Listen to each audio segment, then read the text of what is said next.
And we are back. We're back. And we've got Karen on the line. Karen? Yes, hi, Attorney Evans. I have a question for you. I want to need your help here. Put a spin on your topic. What do you do? Like, say, when you have parents that date back to the 1920s, and you're worried especially those people, back then, they really worried about what people thought about mental illness because they weren't as modern as today, and even people still worry about it today. But if you see them doing something, wrong in their actions, and you're concerned about them, they're your mother or your father, aunt or uncle, and then they get super angry at you and think you're trying to put them away or that type of thing, and then the relationship breaks down. Well, that's the opposite end, the other end of the spectrum. What do you do when they're not your child, but your parents that are older? Well, here's the situation in anybody. If that person is a danger to themselves or others, then you may have to seek court intervention. Let me say this to you. They say once an adult, twice a child. And that's the reality of it. I mean, as we have gotten older, we know things change, you can't lose weight like you used to. You might not can hold it to get to the bathroom like you used to. So you have to be able to make decisions. You have to make decisions. And if you to do that, bring in the court, right, or what can you do? Well, you can always petition for guardianship. That's a probate hearing. Mm-hmm. And what you can do is say, listen, judge, mom, dad, they're not making good decisions. They're doing things that are harmful to themselves or others. And I need to be able to be a guardian over this person and have the have the facts, the incidences, etc., and obviously hire a lawyer. In Wayne County, right now, due to COVID, the probate court is not open. So everything is done by Zoom, which means that you have to hire a lawyer. And what they can do is petition the court for guardianship. It used to be that you could just go in there and do it yourself. But because of the change with the probate due to COVID, you're not able to do that. But your question's very good. One question, another question, Attorney, first to extend it further. Go ahead. I'm sorry to interrupt. No, but that's what I'm saying. But what it is you have to be mature enough and really strong enough to basically make a decision that may have to impact your parents. It's like my children. It's like your kids. Let me say this to you. It is what it is. I'm going to do what's right. You ain't got to like me. See, this part of my life, Karen, I retired from the rodeo called I want to try to please everybody and like them. I ain't in that no more. Amen. Okay? So right now, what I'm doing is, if I believe that it's something that is necessary, it is mandatory, that you could hurt yourself, I'm not going to look the other way. I'm going to have to do something about it.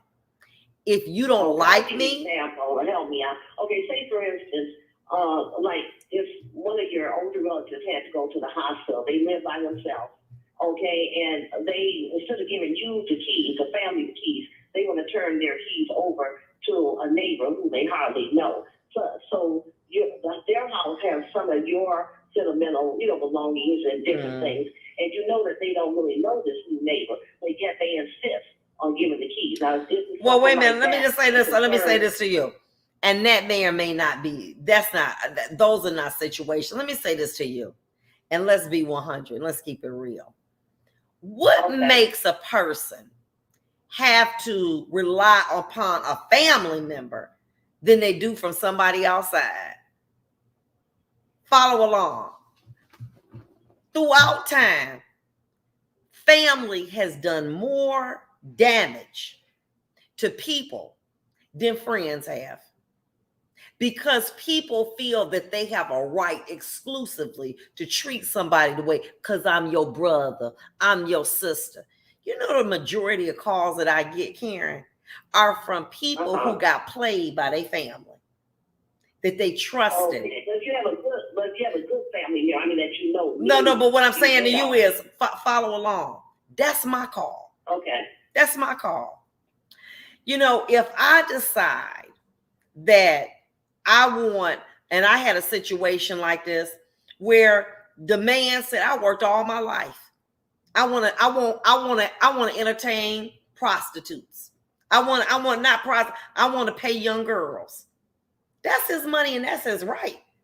That ain't got nothing for you to do. That it has nothing, that's not your business. Because that person has earned the right to do what they want to do. You may say, well, if you're 80 and you giving a 25-year-old girl your money, I don't think that that's appropriate. Well, that's for you, sis. But I got a right to do whatever I want to with my money. And time again, I'm not saying that that's you, but there's sometimes people will impose their belief on somebody else. And I've seen it too much. And my thing is this, like, you know what I'm saying? If you sacrifice and that's your money, and you 85 and you want a young girl that's 25 years old that's legal to come over there and to talk to you and to tap you on your hand and you gonna give her 100, 2 or 3, that's your business. I don't see something wrong with that. Those actions involve your stuff. So, you know, like I said, if some of your belongings are in there. Yeah, well, guess what? Here's the situation. You a grown person should, listen, it don't mean that much. Because if it meant that much, it'd be with you. I wear my diamond earrings. I don't leave my diamond earring with nobody's house because they mean a lot to me. So I ain't gonna leave but if I got a coat that's over my mama's house and I ain't worn it in 6 years, but I said, but that's my coat. If I coat, it didn't mean that much to me because if it did, it would be with me. So this is a word to you. If it means something to you, you need to go get it. Because at the end of the day, if that man or that woman decide, let me tell you something, and follow along. It's a dog. It's a German Shepherd. It's the 14th in line. The wife left everything to the damn dog. She left 50 million. Okay.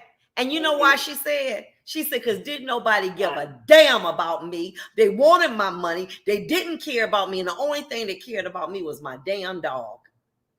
And that's a shame. And maybe that person, but they got a right to do that. And the family tried to challenge that, said it was competent.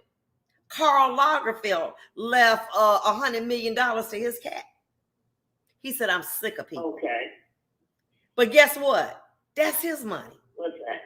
And if that's what they want to do with it, bravo. We'll be back.